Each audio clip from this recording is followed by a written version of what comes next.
본 방송에서 제공하는 투자 정보는 투자 판단에 대한 조언입니다. 방송에서 제공하는 주식의 가치, 가격 상승 및 하락에 대해서는 방송사에서 보장하지 않습니다.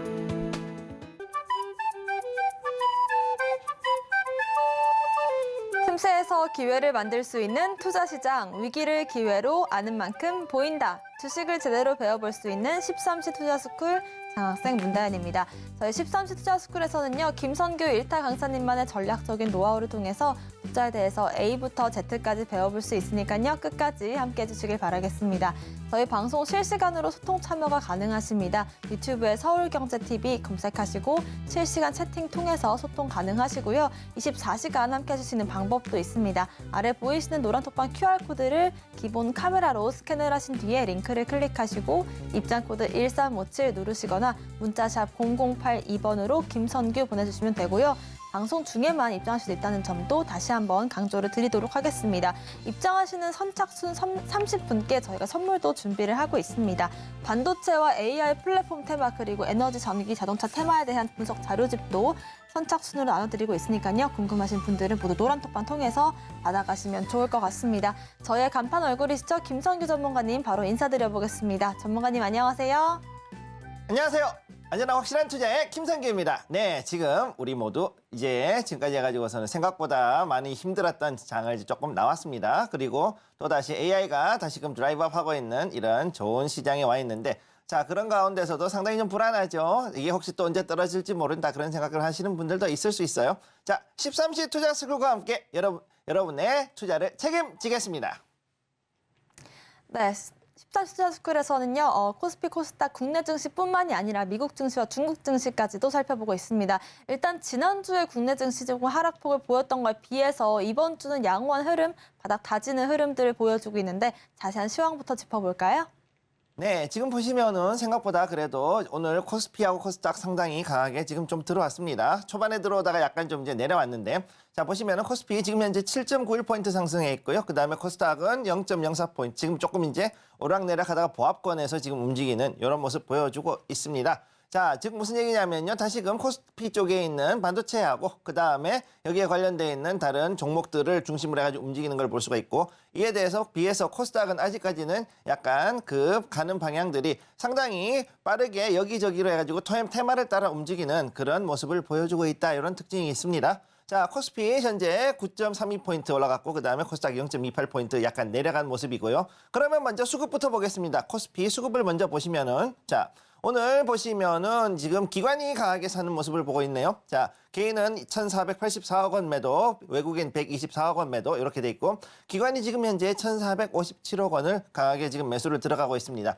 자, 기관이 계속 매수를 하고 있다는 얘기는 앞으로 해가지고서는 단기성 테마 자금들이 앞으로 이제 많이 움직일 수 있다는 거기 때문에 여전히 지금까지 강하게 움직이고 있는 AI 관련된 것들이 오른다. 자, 그래서 많은 사람들이 생각할 때, 아, 이거 미국 증시에서 AI 반도체가 올라가니까 미국 증시가 올라서 그래서 코스피도 올라가지 않느냐, 이런 얘기를 하시는 분들이 있는데, 어느 정도는 사실이지만 사실은 우리나라 증시가 이제는 미국하고는 연결된 거는 테마는 연결돼 있을지 모르지만 흐름은 약간은 디커플링 돼 있다는 걸 기억을 해 두시기 바랍니다. 자, 그러면은 먼저 코스피 시가총액 보시게 되면은요. 자, 삼성전자 보합권, 그 다음 SK하이닉스 1.61% 빠졌습니다. 자, 반도체가 약간 좀 빠졌죠. 자, 이게 무슨 얘기냐면 그동안 그래도 약간 강하게 반등을 주고서는 어느 정도 지수를 방을 해줬던 이 대형주가 약간은 이제 조금 쉬어가는 모습 보여주고 있는 거고, LG에너지솔루션 0.54포인트, 그 다음 퍼센트, 그 다음에 삼성바이오로직스 0.13% 이렇게 올라가 있죠.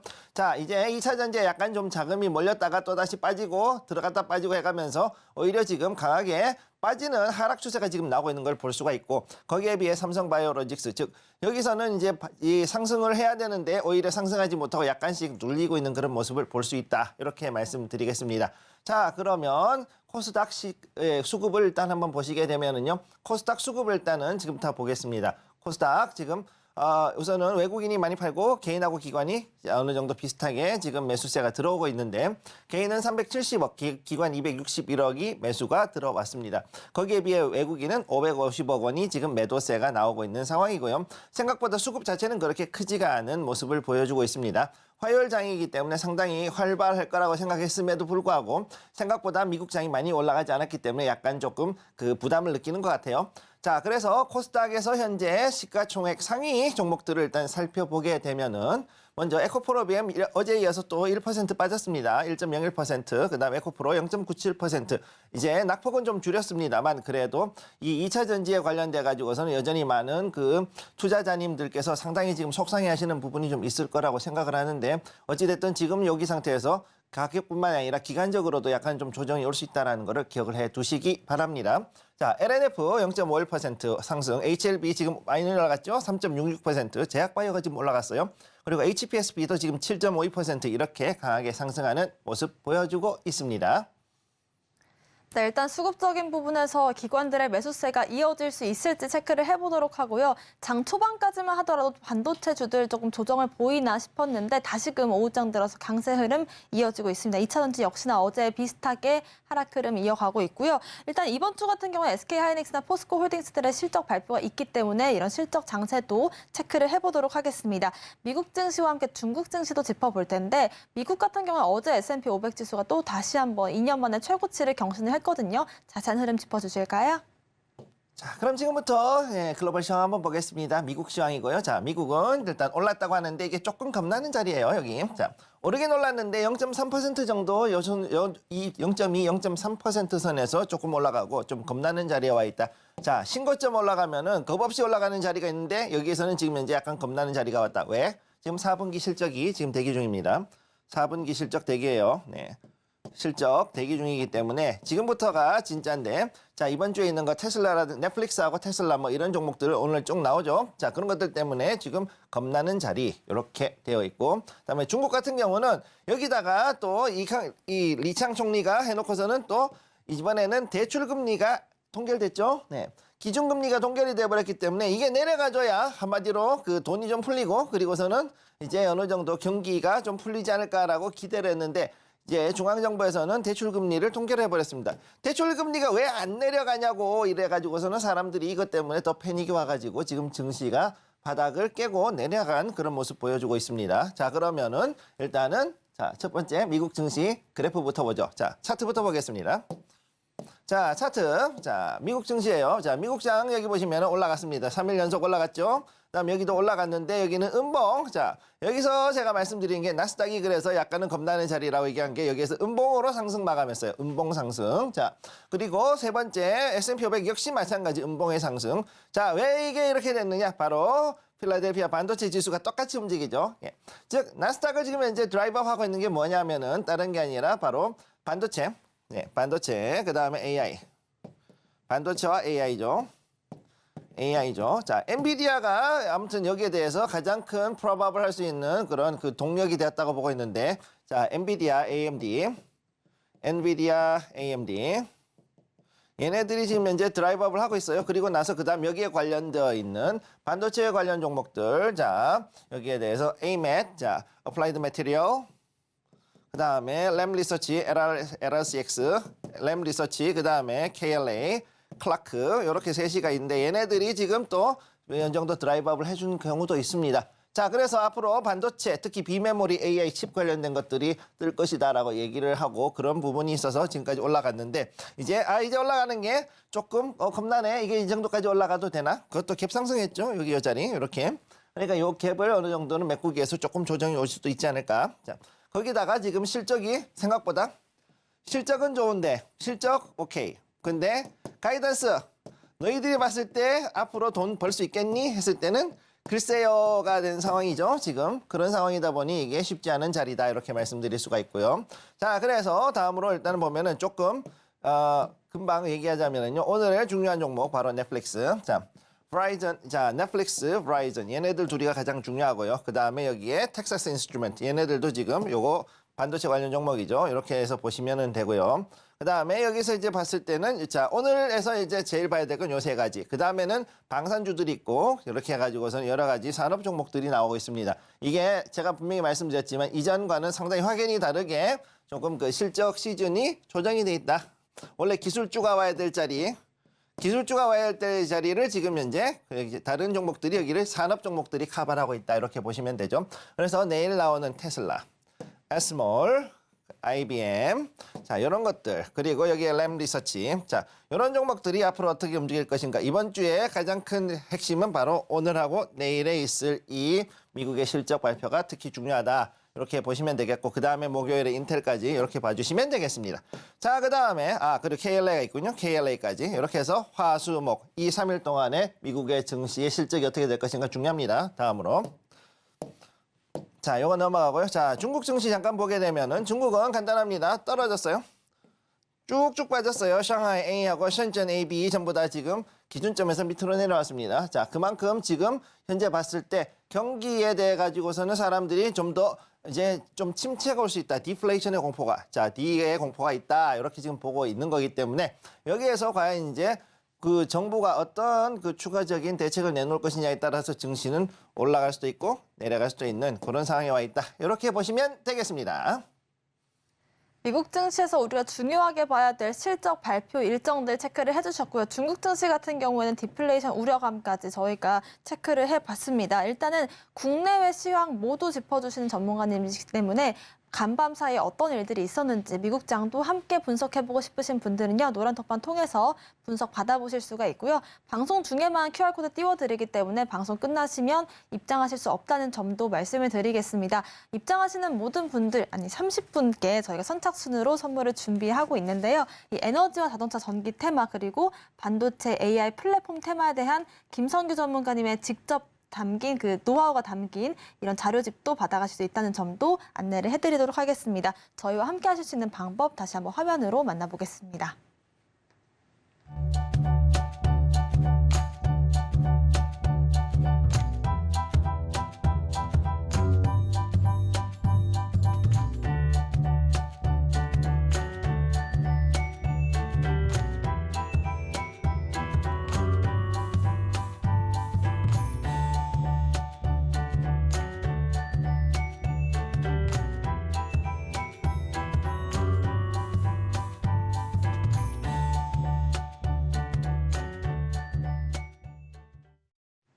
(13시) 투자스쿨 김성규 전문가님의 무엇이든 알려주기 시간입니다. 여러분들께 어떤 질문이든 답해드리는 시간인데요. 유튜브를 통해서 질문 받고 있습니다. 유튜브에 서울경제TV 검색하시고 실시간 채팅창 통해서 질문 남겨주셔도 좋고요. 노란톡방 통해서도 무엇이든 알려주고 계십니다. 질문도 역시나 QR코드 스캔하시고 입장코드 1357 누르고 들어오시면 알아보실 수가 있을 것 같고요. 전문가님, 저희가 또 이 시간에는 강의 비법들, 매매 전략들을 좀 배워보고 있는데 오늘 알려주실 내용 어떤 내용일까요? 네, 오늘의 내용은 일단은 자, 두 번째 원금 보전에 대한 이야기. 자, 그걸 먼저 진행을 해보도록 할게요. 자, 제가 늘 말씀드리죠. 안전하고 확실한 수익. 자, 이게 가장 중요하다. 앞으로 우리가 가야 되는 방향이 이겁니다. 안전하고 확실한 수익을 위한 건데, 자, 우리가 기억해야 되는 거, 원금은 죽어도 보전해야 된다. 이거는 워런 버핏도 항상 강조하죠. 첫째, 원금을 보전해야 된다. 안 될 것 같아. 두 번째, 이게 아니다 싶으면 다시 처음으로 돌아가라. 항상 얘기하죠. 원금을 잃지 않고 수익을 낼 수 있는 방법. 자, 이것이 가장 중요한 것이고요. 자, 그러면은 어떻게 했을 때 우리가 원금을 잃게 되는지에 대한 이야기부터 지금부터 들어갑니다. 자, 보시도록 하죠. 자, 여기서부터 시작합니다. 자, 일계좌 소액. 자, 오늘의 중요한 과제 2030이라든가 아주 쌈짓돈 가지고서 이제 하시는 초보분들. 자, 2030. 그 다음에 쌈짓돈으로 처음 작게 투자를 시작하시는 소액 투자자 어르신들. 자, 이분들을 위해서 이제 얘기를 진행을 하는 거예요. 자, 이분들에게 그야말로 목숨보다도 더 귀한 이 원금을 보전하기 위해서 어떻게 해야 되느냐, 여기에 대한 원칙을 지금부터 말씀드리고 또 앞으로 제가 내드리는 단기 종목에 대한 원칙도 오늘 얘기해 드립니다. 단기 종목 원칙. 단기 종목은 무슨 원칙이다? 무조건 하고 단기에 수익이 나든 손실이 나든 팔아야 되고 중간에 급락이 나오면은 바로 어느 퍼센트가 나오면은 털어야 된다라는 거죠. 자, 일계좌 소액일 경우에는 1일 1거래 원칙을 지키셔야 됩니다. 자, 하루에 한 거래만 하십시오. 자, 이게 왜 중요하냐? 이게 왜냐면은 장중에 보면은 여기저기에서 마치 물고기가 물에서 펄짝펄짝 뛰어오르듯이 여기서 펄짝 뛰어오르고 여기서 다른 데서 또 뛰어오르고 어떤 거는 상한가 훅 올라가서 여기서 쭉 가는가 하면은 어떤 애들은 이렇게 올라갔다가 또 쭉 빠지고 아무튼 별의별 움직임들이 다 나와요. 자, 실제로 해가지고서 보면은 그래서 이렇게 해가지고 쭉쭉 올라가주거나 아니면은 약간 올라가거나 이렇게 해서 쭉 해가지고 끝까지 이렇게 올라가주는 고마운 종목이 있는가 하면은 한 번에 올라가가지고 내가 살 틈도 없이 그냥 여기서 그냥 쭉 가는 이런 아주 참 야속한 그런 종목도 있고 그다음에 나를 약 올리듯이 한 번에 훅 올라갔다가 빠져가지고 그야말로 요런 봉이 그야말로 이런 식으로 되거나 아니면은 이렇게 해가지고 앞장 같은 이런 봉을 만드는 이런 종목들이 나온다는 거죠. 실제로 이것들 때문에 그래서 사람들이 어떻게 되느냐 올라갈 때 여기나 여기쯤에서 매수를 하셨다가 이게 쭉 빠지고 나가지고서 여기서 손실을 보시는 분들이 많이 있습니다. 자, 그러면은 여기에 대한 중요한 얘기 어쨌든 하루에 한 번에 거래만 하는 것이 중요하다. 따라서 이것을 사기 위해서는 어떻게 해야 되느냐? 내가 종목을 그만큼 공부를 많이 하고 검색을 잘 해가지고서 어느 시점에 사야 되는가 어찌됐든 간에 1일에 한 번만 거래를 하는 것을 원칙으로 하는 게 좋다. 일계좌의 소액인 사람들은 이것을 기억을 해두시기 바랍니다. 자, 그러면 여기서 중요한 얘기를 하나 해드릴게요. 자, 1년에 전부 다 하는 것들 이걸 얘기를 하는데 자, 한 달은 지금 얼마냐? 한 달에는 지금 22일이 있죠. 자, 왜 22일이냐? 주식은 일주일에 5일만 열죠. 자, 토요일, 일요일은 장을 휴장을 합니다. 그러니까 5일만 있고 그 다음에 어떻게 되느냐? 한 달에 22일. 자, 그러면은 74, 28, 28일 그래서 20일이 되는 거고 플러스 2일 해가지고서는 어떻게 되느냐? 한 달에 우리가 거래할 수 있는 날짜는 22일입니다. 그 다음에 1년을 했을 경우에 이걸 곱하면은 실제로는 좀 많아 한 260일 이상 되지만은 연휴를 포함하고 즉 설날이라든가 추석이라든가 각종 공휴일이라든가 이런 걸 다 빼고 뭐하고 했을 때는 대략 한 240일 정도의 우리가 거래일을 가지고 있다. 무슨 뜻이냐?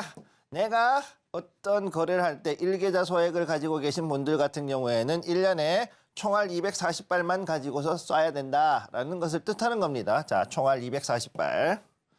자, 이거를 여러분이 가지고 있는 이 소액, 여러분의 원금을 즉 500만 원 이하 정도 되는 이 소액을 가지고 있을 때 그 원금을 총알로 반주했을 때 여러분들은 1년에 240발만 쏠 수 있다. 왜? 여러분이 정말로 단타를 해가지고서는 그야말로 하루에도 몇십 번씩 거래하는 그런 단타 전문가가 되기 위해서라 그러면 이 강의 들으실 필요가 없어요. 그거 전문으로 하시는 분한테 가시면 돼요. 그거는. 그러나 이것은 무엇이냐? 일반인이 불을 쌓고 그 다음에 중요한 것은 무엇이냐? 여기 이러고 나서 여기에서 우리가 시장이 흔들리는 거에 상관없이 어떻게든 해가지고선 여기에서 서서히 나의 기반을 잡는 것을 목표로 한 것이기 때문에 여기에 대한 기본적인 얘기를 하자면은 여러분들은 절대 무리해가지고서 잦은 매매를 하시면은 안 된다라는 거. 일단은 일계좌 소액을 해서 일일 1거래로 하는 것을 먼저 기본으로 하고 그러고 난 다음에 만약 내가 몸이 안 좋거나 혹은 컨디션이 안 좋거나 여러 가지 이유가 있을 경우에는 그날 거래도 쉬어야 될 수도 있어요. 그날 거래를 쉰다. 거래는 없는 걸로 해야 될 수도 있다. 자, 그죠? 그렇기 때문에 이런 걸로 봤을 때는 실제로는 여러분들이 1년에 240개의 거래, 240거래 그보다도 훨씬 더 낮게 거래를 할 수도 있다라는 것을 여러분들이 기억을 하셔야 됩니다. 자, 그래서 여기에서 제가 결론을 말씀드리고 싶은 건 뭐냐면은 생각보다 여러분들이 많은 거래를 할 수 있고 거래를 적게 할 수도 있어요. 어떤 사람들은 1년에 뭐 거의 한 5천에서 5,000번에서 10,000번, 1만 번. 자, 이 정도 하려고 그러면 자, 1년에 하루에 한 번 1거래 한다 그랬을 때 240개 한다 그랬는데 5천이라고 하면 20배죠? 그럼 어떻게 되냐? 하루에 한 20번 정도 단타로 거래하는 이런 분들 혹은 40-50번씩 거래하는 분들 이런 1만 번씩 거래하는 분들이 있을 수 있다라는 거 실제로 그런 분들이 있습니다. 자, 단타를 정말로 전문으로 하시는 분들 같은 경우는 그렇게 하는 경우가 있어요. 근데 저는 단타를 하는 단타 전문가 즉 F1 레이서를 만드는 게 아니고 일반인들에게 이제는 여러분들의 일반 승용차를 몰게 하는 그런 개념으로 지금 여러분들께 강의를 하고 있기 때문에 이걸 하기 위해서는 이 기법은 사실은 맞지가 않고 사실은 여기에 있는 요 기법대로 가야 된다라는 거를 일단은 먼저 말씀을 드리겠습니다. 자, 그러면 다음 슬라이드로 가서 얘기를 또 해보도록 하죠. 자, 여기에 있는 거, 자, 특히나 중요한 거. 왜 그러면은 우리가 240개, 1일 1거래만 해야 되느냐에 대한 얘기를 했을 때 연속적인 성공을 했을 경우에 실패 확률이 아주 높다라는 겁니다. 실제로 이제 알렉산더 엘더를 비롯해가지고 미네르빈이라든가 혹은 이제 벤 샘프라든가 아니면은 이제 스탠 와인슈타인, 피터 린치 뭐 이런 수많은 그 사람들이 있어요. 투자에 대해서 책을 쓰고 그야말로 월가에서 전설적이었던 사람들의 특징이 뭐였냐. 네가 해가지고선 연속적으로 성공을 하는 것이 언젠가는 결국은 실패를 할 수밖에 없다. 자, 이렇게 했을 때 일반적으로 봤을 때 어느 정도까지 가느냐? 보통 4번 정도, 4번 이익을 보면 한 번 손실이 오게 돼 있다. 그러면 한 번 손실은 반드시 온다.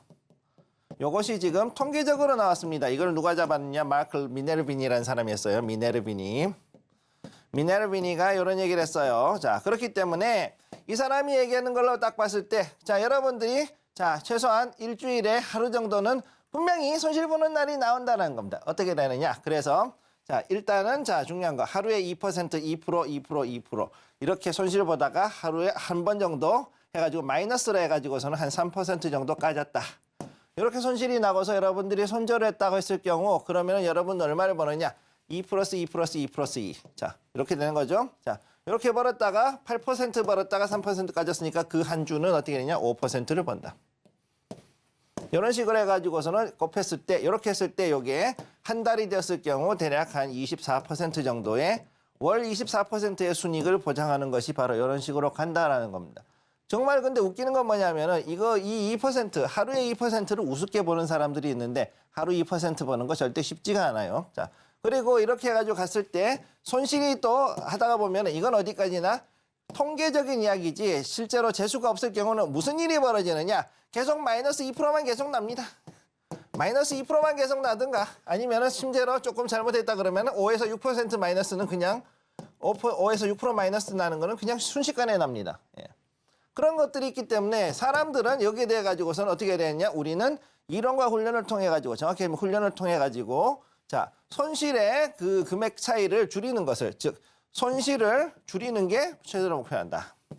그걸 목표로 해야 한다는 얘기죠. 따라서 여기 나오는 대로 했을 때 손실이 났을 때 여러분이 손실이 났다. 그랬을 때 이걸 손실률을 2% 이내로 조절해야 된다는 게 바로 알렉산더 엘더가 얘기했던 거고요. 이거는 엘더가 얘기한 거예요.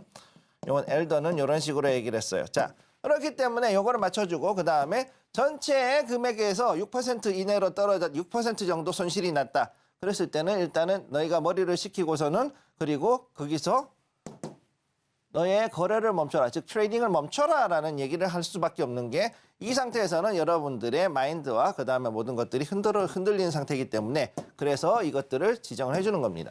지금 그래서 외국에서 하는 그 글로벌 투자 전문가들이 공통적으로 얘기한 건 뭐냐면 구체적인 수치, 구체적 수치를 통해서 구체적인 수치를 기반하고 통계를 기반해 가지고서는 어떻게 됐을 땐 이렇게 해야 되고 이럴 때는 이렇게 해야 된다라는 것들을 자신들의 경험을 기반해서 이렇게 만드는 거기 때문에 여러분들은 요거를 잘 지켜보셔야 된다는 걸 기억해 주시기 바랍니다. 궁금하시다? 그러면은 노란톡으로 와주세요. 네, 투자를 하다 보면 돈을 버는 것만큼이나 원금을 지키는 게 정말 중요하다는 걸 느끼는 것 같은데요. 원금을 지키려면 우리가 240일 동안 240발의 총알을 가지고 이 주식시장에 임하는 자세 필요할 것 같습니다. 그런데요, 전문가님 그 원칙을 정해주셨지만 사실 원칙이 흔들릴 때가 굉장히 많잖아요. 네. 개인적으로는 240발이라고 하더라도 나는 오늘 한 거래만 하려고 했는데 이 주식이 좀 더 좋아 보여서 당장에 사야 될 것 같은 마음이 들 때가 있거든요. 있죠? 네, 그럴 때 마인드 컨트롤이 좀 어렵더라고요. 그게 이제 바로 어제 얘기했던 그 세 개 중에서 심리제요. 네. 심리에 대한 건데 내가 아무리 했다 그래도 총알 한 발 쐈으면 그날로 끝나야 되는 거예요, 사실은. 네. 불행히도 그건 현실이에요. 중요한 얘기예요, 이거는. 자, 내가 쐈는데 다음에 또 다른 게 좋아 보여. 그래서 그걸 들어가고. 그 다음 또 다른 잘못이 뭐냐. 내가 했는데 요 종목으로 하나의 종목으로 이익을 봤어. 근데 얘가 더 올라가니까 이거 더 먹으려고 여기 또 들어가서 손실을 보는 사람들. 이 두 가지가 가장 큰 이익의 문제가 되죠. 그러니까 이걸 하지 말아야 되는 겁니다. 네, 그만큼 종목 선정을 할 때 좀 신중하게 선정을 해야 되고 그리고 이미 오늘 거래를 했다면 그날은 그냥 쉬는 게 좋겠다라는 생각도 드는 것 같습니다. 전문가님의 투자 비법이 조금 더 궁금하신 분들은요. 노란톡방 통해서도 비법 강의 들어보실 수 있습니다. 아래 나가고 있는 QR코드를 스캔하셔서 입장코드 1357 누르시면 되고요. 비법 강의에 대한 질문들도 계속 받고 있으니까요. 방송 중에 입장하셔서 물어보시면 좋을 것 같습니다. 오늘의 섹터도 알아볼 텐데요. 무엇이든 물어보기 오늘은 어떤 섹터 알려주실까요? 자, 오늘 지금부터 봐야 되는 거. 자, 지금 모든 사람들이 반도체 AI에 전부 다 해가지고선 열광하고 계시는데 그럼에도 불구하고 제가 보는 거 에너지 섹터는 그래도 앞으로도 계속 봐야 되는 중요한 종목이라고 보고 있습니다. 섹터들. 자, 그중에서 오늘 해볼 것들 원전. 자, 원자력 발전. 원전에 관한 이야기들을 지금부터 해야 될 것 같은데요. 이게 사람들은 잘 안 가는데 시공 때문에 안 되는데 뭐 이런 얘기를 하고 있지만 그럼에도 불구하고 되게 중요한 부분을 가지고 있습니다. 자, 지금부터 넘어갑니다. 자, 첫 번째 섹터 분석을 보시면은요. 자, 첫 번째 국내 전력 생산의 3대 축으로 자리를 잡아 있다. 지금 이렇게 나와 있죠. 자, 국내에서 전력 생산의 3대 축. 첫 번째 석탄. 여러분들이 우습게 보겠지만 석탄 발전이 생각보다 아직도 많이 쓰고 있습니다. 순간 고출력 화력과 발전에는 이 석탄만한 게 없고요. 그다음에 가스 발전. 자, 그리고 어떤 게 있느냐? 그 다음에는 원전. 이 세 가지가 현재 여기서 받쳐주고 있죠. 자, 그러면은 우리가 알고 있는 태양광, 풍력 뭐 이런 소수력 발전 혹은 수력 발전 뭐 이런 것들은 도대체 얼마나 되느냐? 그것들은 실제로는 이들만큼 커버가 되지 않고 있고요. 그리고 또 실제로는 거기에서 한 10% 미만의 그런 발전 비율을 가지고 있다. 그래서 지금 그 태양광이라든가 이런 것들 신재생 에너지가 그나마 좀 올라가서 2배 이상 올라간 게 지금 얼마냐? 3%에서 4%대 정도의 발전 비율을 보이고 있는 게 현실입니다. 자, 요거를 기억을 해 두셔야 됩니다. 자, 그러면은 이렇게 했을 때 이 전력 생산의 3대 축 중에서 가장 그 가격이 경제성 부문에서 가장 싸게 해가지고서는 대규모의 그 전력을 만들 수 있는 게 무엇이냐 그랬을 때는 다른 게 아니라 바로 원자력 발전이 바로 원자력 발전이 그거를 할 수 있는 최적의 그 방법이란 거죠.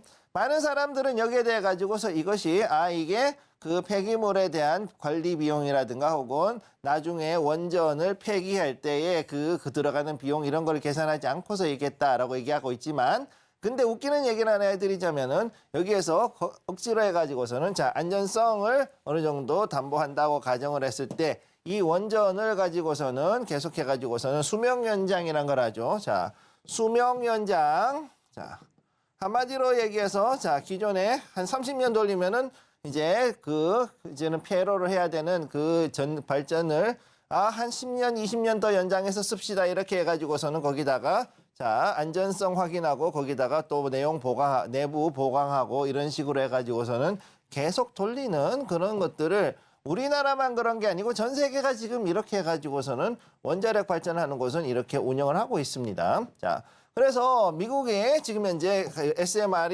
미국이 지금 현재 원전 91기 가장 많이 가지고 있죠. 이것도 미국이 되게 많이 가지고 있습니다. 그리고 또 의외로 프랑스가 자체적으로 가지고 있는 유럽형 원전을 되게 많이 굴리고 있고, 그다음에 우리나라도 그렇고 중국, 일본 역시 여기에 대해서 이 원전을 많이 굴리고 있죠. 그렇게 해서 이걸 통해 가지고서 발전을 지금 진행을 하고 있는데, 자, 지금 여기에서 바로 이전에 있었던 도호쿠 대지진 이후에 후쿠시마 원전 사고 이후 그리고 나가지고서는 이제 이 안전성에 대한 것이 의문이 제기되기 시작합니다. 자, 그래서 여기에서 이게 뭐냐면은 우리나라가 가지고 있는 이런 특수한 그런 게 아니라 일본 같은 경우는 프랑스 원전을 발전시켜 가지고서 자체적으로 개발한 일본형 원전이었는데 이게 지금 문제가 됐었던 거죠. 그래서 이것들을 가지고 그래서 지금 일본에서는 원전을 지금 외부에다가 수출하기가 되게 지금 불리한 상황에 왔고 거기에 비해서 우리나라 같은 경우에는 지금 오히려 안전성이 더 강화가 돼 있는 APR 1400이라 부릅니다. APR 1400. 자, APR 1400, 즉 1400메가와트짜리 그 신형 안전성 강화가 된 그런 그 리액터, 이 융합로가 아니죠. 이 원자로를 이제는 수출해서 이게 처음에 들어간 게 어디냐? 아랍에미레이트의 바르카 원전 1호기, 2호기로 지금 들어가 있는 거예요. 자, 그래서 이런 것들을 보면은 현재 우리나라가 앞으로 그 여러 가지로 폴란드를 비롯해 가지고서는 뭐 다른데 체코라든가 이런데 어떻게 추가로 좀 더 할 수가 있지 않을까. 이미 이집트는 러시아가 있지만 거기에 대한 시공은 또 우리가 맡고 있고 이런 상황에 대한 것들을 조금 이따가 좀 더 자세히 얘기를 해 드릴 거고요. 자, 그래서 지금 현재 그 전 세계는 뭐냐? 기존에 있던 대형 원전이 아니라 중소형, Small Medium Reactor 그래가지고 SMR을 개발을 해서 이거에 대한 시공을 하는데 지분 참여를 하고 시공 가능성을 가지고 있는 이런 것들이 있죠. 특히 이제 뭐 빌 게이츠가 가지고 있는 그런 회사라든가 그다음에 뭐 다른데 여러 가지 회사들이 쭉쭉 있는데 거기에 대해서 SK 이노베이션을 비롯해가지고 우리나라의 두산 에너빌리티 이런 회사들이 또 지분을 가지고서 참여를 하는 그런 일들도 하고 있습니다. 생각보다 우리가 뭐 시공만 잘하고 그다음에 뭐 여기에 대한 EPR이 약하다 그러는데 지분 참여를 그래도 또 하고 있기 때문에 여기에 대해서는 우리가 또 다른 측면이 있다는 걸 기억을 해 두셔야 되고요. 그리고 어찌됐든 간에 시공을 그래도 완벽하게 어느 정도 해가지고서는 그러는 가운데 운전을 하고 있는 그런 나라들이 전 세계에 몇 개가 안 되는데 그중에 대표적인 게 일단 우리나라의 한전, 한국수력원자력 이런 쪽에 한수원 이쪽에서 지금 하다 보니까 이게 우리나라 쪽에서는 앞으로 이제 좀 더 효자가 될 확률이 큽니다. 특히나 이게 웃기는 게 뭐냐면은 자 AI를 하려고 그러면 뭐가 필요하냐? 데이터 센터가 돌아가야 돼요. 그럼 여기에 대해서 데이터 센터가 뭐냐? 클라우드.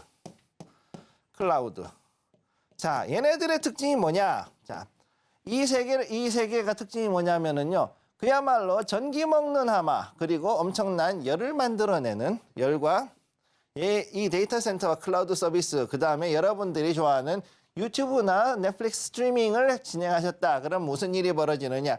열이 엄청나게 발생하죠. 전자파가 또 엄청나게 발생합니다. 네, 전자파가 엄청나게 발생합니다. 그럼 이것들을 어떻게 감당을 해야 되느냐? 열시키기 위해 가지고 또 전기를 써가지고서 에어컨을 24시간 돌려야 되는 아주 참 고약한 상황이 생기는 거죠. 실제로 자체적으로 가지고 있는 조그마한 서버룸이라도 들어가면은 겨울에 아주 난방 안 틀어도 될 정도로 엄청나게 덥습니다. 실제로. 그래서 겨울에 에어컨을 틀어야 되는 아주 황당한 그런 경우도 종종 볼 수가 있는 거고요.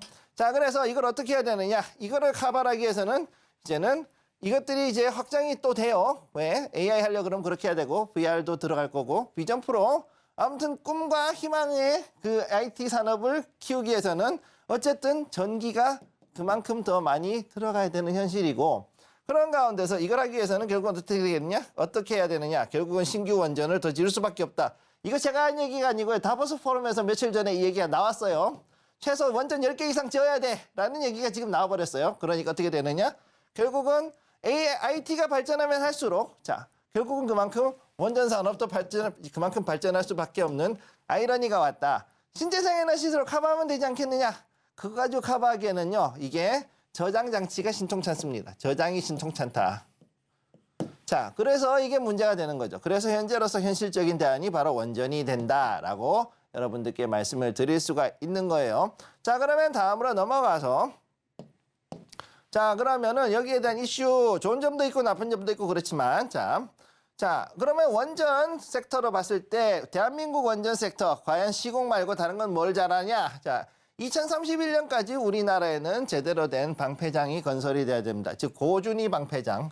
중저준위는 이미 경주에 있죠. 근데 고준위 한마디로 얘기해서 자, 우리 다 쓰고 남은 우리의 그 연료봉 있죠? 우라늄 덩어리, 플루토늄으로 만들 수 있는 그 고준위 방사능, 그거에 대한 방패장을 2031년까지 우리는 어떻게든 만들어야 돼요. 그렇기 때문에 이것이 앞으로 주요 쟁점이 될 것이다. 자, 그래서 이 부분에 대해 가지고서는 그냥 어떤 대충 그 다 오래돼 가지고서는 정지된 원자로에 그냥 차곡차곡 쌓아놓는 것도 방법이 되지 않겠느냐. 실제로 이렇게 하는데 많습니다. 해외도 그렇고 해외 같은 경우 어떻게 돼 있느냐. 자, 한 4개 정도 이렇게 원자력 발전소가 이렇게 4개 있어요. 그런데 여기에서 이제 하나가 뭐 좀 다 돼가. 그러니까 어떻게 하느냐. 요 옆에다가 2개를 더 짓습니다. 2개를 더 짓고 얘를 죽인대. 그럼 얘를 죽여요. 그러면 어떻게 되느냐. 여기다가 모든 그 폐연료봉이라든가 이런 고준위 방패물을 여기다가 쌓아버립니다. 그럼 얘를 죽이는 거죠. 그래갖고 또 이제 한다. 여기가 또 이제 문제가 된다. 그럼 여기 하나 또 지어놓고서는 뭐 1개 정도를 또 죽여가지고 여기다가 또 쌓는 이런 식으로 가는 것들이 지금 현재 이루어지고 있는데 그만큼 고준위 방패장 건설은 대한민국에서 앞으로 이번 정권 그리고 다음 정권에서 굉장히 중요한 그 쟁점이 될 것이다. 이렇게 보시면 되겠고요. 두 번째, 자, 지금 다보스 포럼에서 아까도 잠깐 말씀드렸듯이 원전 앞으로 10개 정도는 더 지어야 전 세계가 그래도 데이터 센터를 커버할 수 있을 거야 라는 이야기가 나왔어요. 실제로. 그렇기 때문에 사람들이 이제 그러면 원전이 가겠네라고 생각을 하고 있는데 원전이 가는데 원전이 무슨 호빵도 아니고요. 저기 붕어빵 같은 것도 아니고 틀에 넣어서 금방 찍어내는 게 아니라 최소한 여기에 대해 가지고서는 플랜 짜 가지고서 거기다가 시공 발주하고 그다음에 시공사 선정해 가지고선 지어서 돌리는 데까지 기간이 최소한 한 6년, 7년 정도 걸리는 그 정도 걸리는 프로젝트니까 이건 안 돼 시간이 걸리니 자 그럼 여기에서 하기 위해 가지고서는 앞으로 이제 일거리가 물론 이제 나오죠. 여기에 대해서 각종 발주가 나오고 그다음 어떻게 해가지고서는 여기에다가 추가를 할 것이냐 얘를 어떤 식으로 누구 방식으로 된 어떤 방식으로 된 걸로 넣느냐 이런 것들에 대한 이야기가 나올 수 있기 때문에 그래도 희망을 놓치시면 안 된다라는 거 첫째.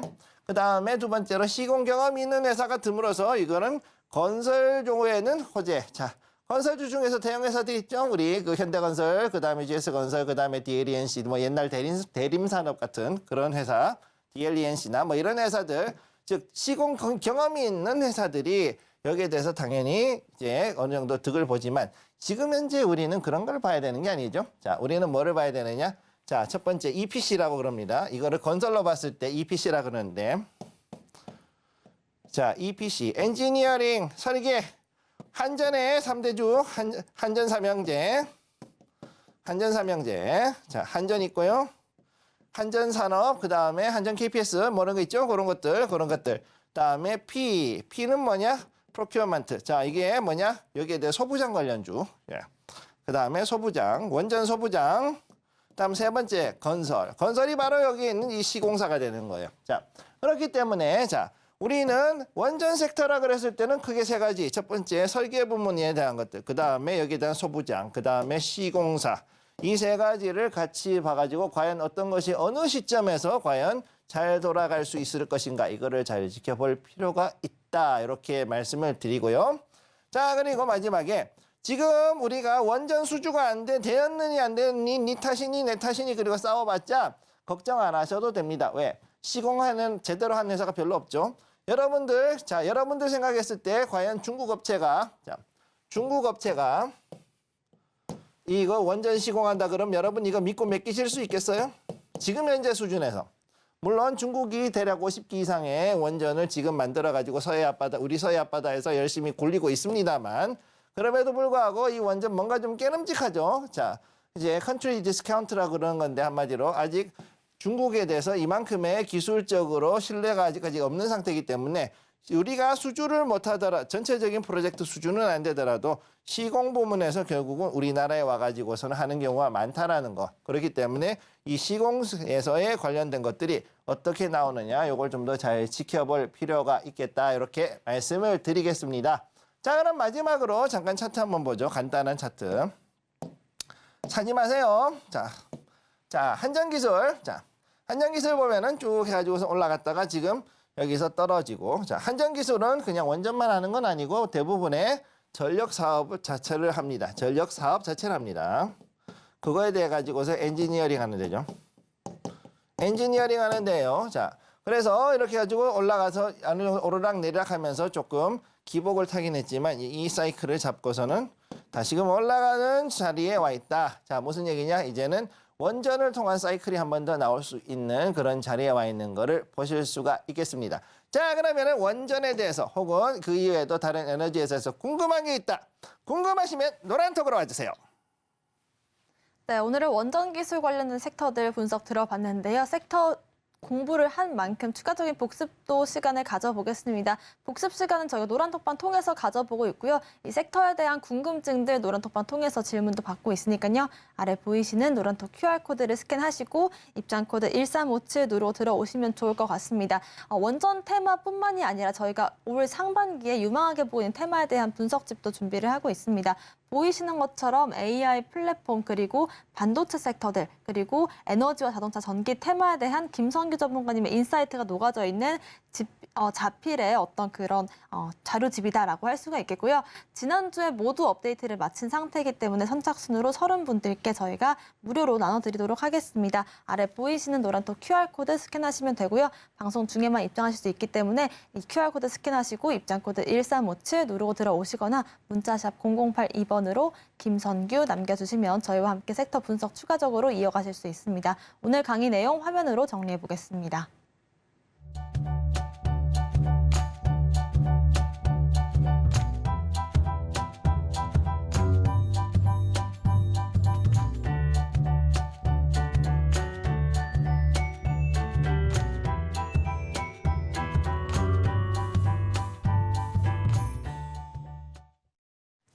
네, 오늘 장의 섹터를 좀 분석해 봤다면 오늘 장에서 주목해야 될 테마들도 짚어보겠습니다. 전문가님, 오늘 장에서 어떤 테마들 눈여겨볼까요? 네, 항상 올라가는 종목만 올라가는 참 1월장 상당히 좀 지겹다 그러실 수도 있는데 오늘 테마 역시도 올라가는 걸 보면은 AI 반도체 이쪽을 해가지고 먼저 쭉 올라갔던 걸 볼 수가 있고 그 다음에 이제 엔비디아 관련된 종목들이 생각보다 조금 올라갔던 걸 볼 수가 있어요. 그리고 난 다음에 지금 웹툰 관련주 장 초반에는 이런 것들이 일단 올라갔었는데 그 이후에 다시금 좀 빠지면서 다시금 정리가 됐는데 그런 가운데 AI 반도체는 여전히 변함이 없고 어제 같은 경우에 재밌는 게 뭐였냐면 오후 들어가지고 갑자기 초전도체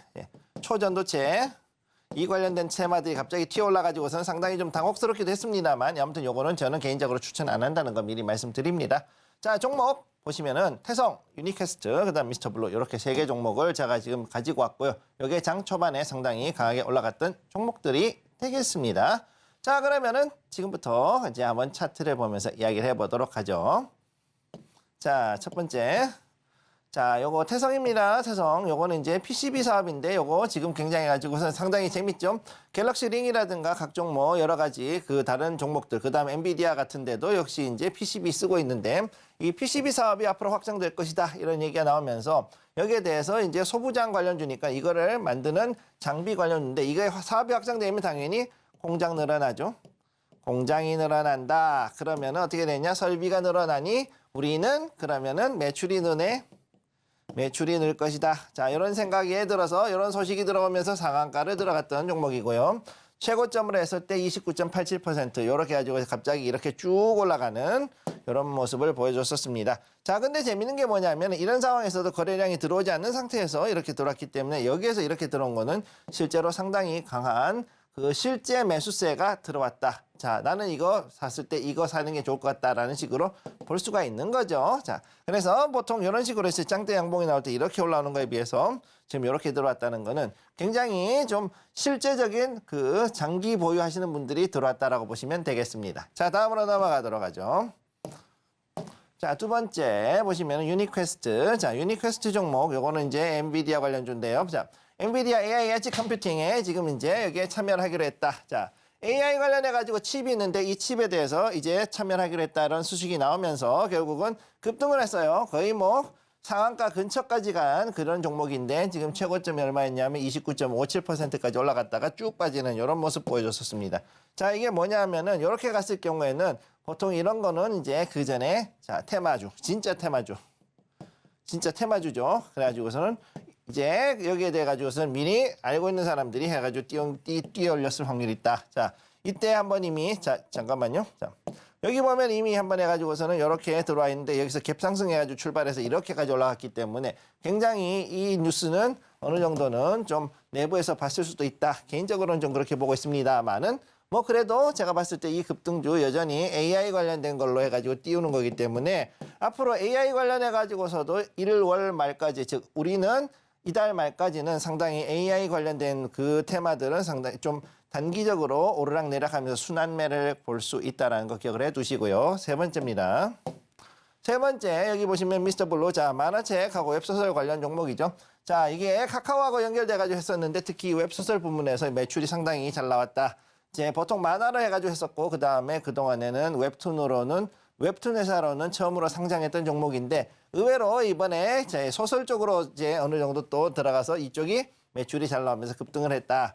생각보다 뭐 많이 안 올랐을 수도 있다 그러지만은 그래도 15.64%까지 올라갔던 그리고 그 이후로도 조금씩 올라가고 했었던 종목이 바로 이 미스터 블루 되겠습니다. 네, 좋습니다. 이렇게 해서 오늘의 테마들을 좀 짚어봤는데요. 오늘 테마들 중에서 좀 더 관심 있게 볼 테마들 한번 얘기를 조금 더 추가적으로 해보겠습니다, 전문가님. 네, 지금 일단은 그 많은 분들이 그 미국하고 미국에서 계속해서 AI하고 반도체 때문에 계속 올라가고 있기 때문에 이것만 계속 보시는 경우가 있는데 사실은 이런 와중에도 저가로 해가지고 꾸준하게 이제 매수가 들어갈 수 있는 종목들을 찾아야 되거든요.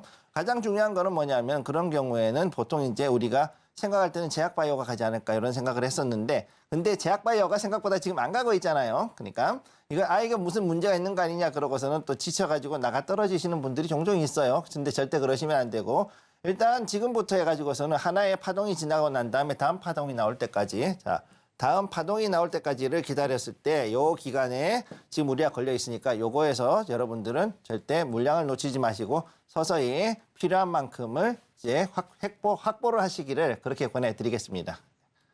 제약바이오뿐만이 아니라 우리가 좀 급등을 기대를 했지만 어떤 상승보다 우리 기대만큼 안 나와줄 때에도 물량을 뺏기지 말자라는 조언까지 좀 남겨주셨고요. 오늘의 원픽 테마 궁금하신 분들은요. 아래 보이시는 노란 톡방 QR코드 통해서 확인해보시면 좋을 것 같습니다. 오늘의 히든 종목도 바로 한번 알아볼게요. 네, 그러면 일단은 히든 종목 한번 보도록 할게요. 자, 잠깐만요. 자, 히든 종목 들어갑니다.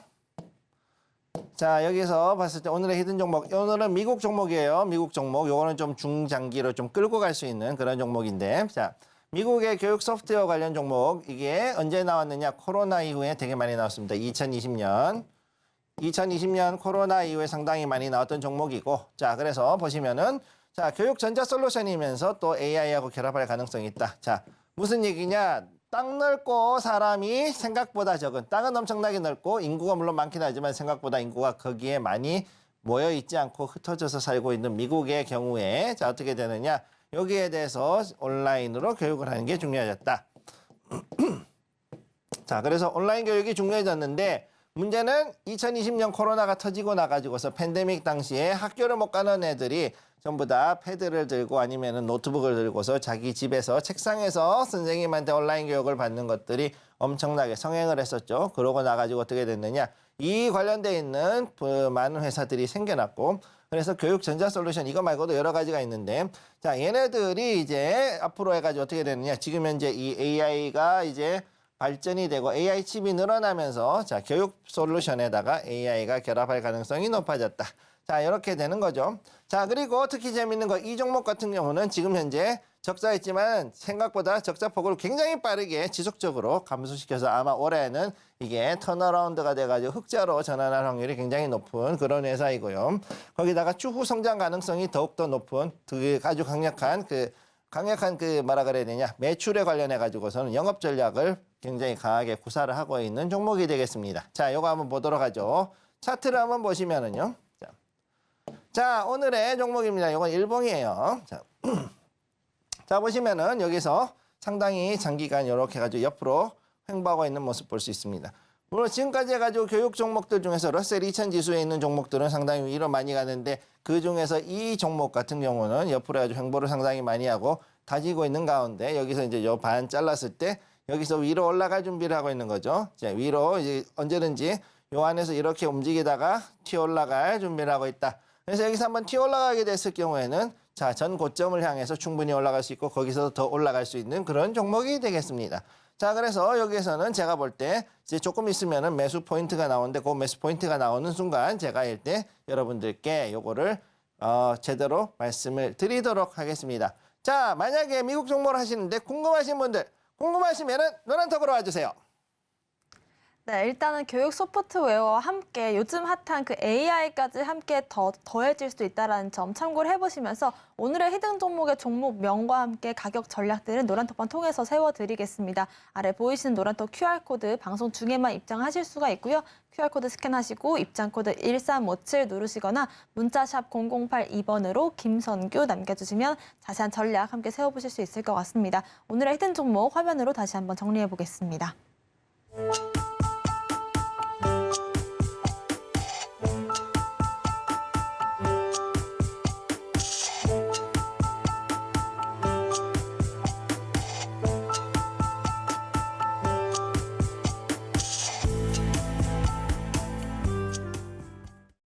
네, 노란톡방 참여 방법까지 안내를 해드렸는데요. 입장하시는 분들 중에서 선착순 30분께 저희가 선물도 준비를 하고 있습니다.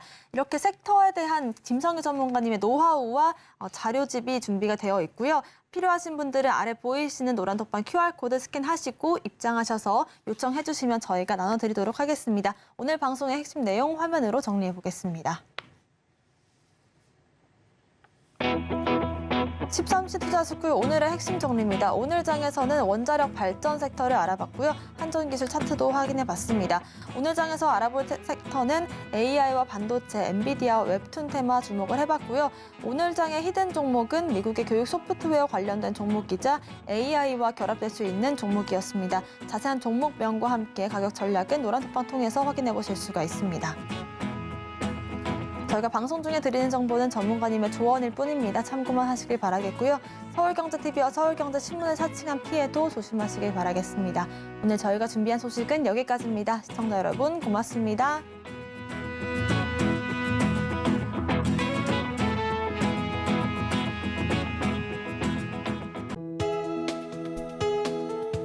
본 방송에서 제공하는 투자 정보는 투자 판단에 대한 조언입니다.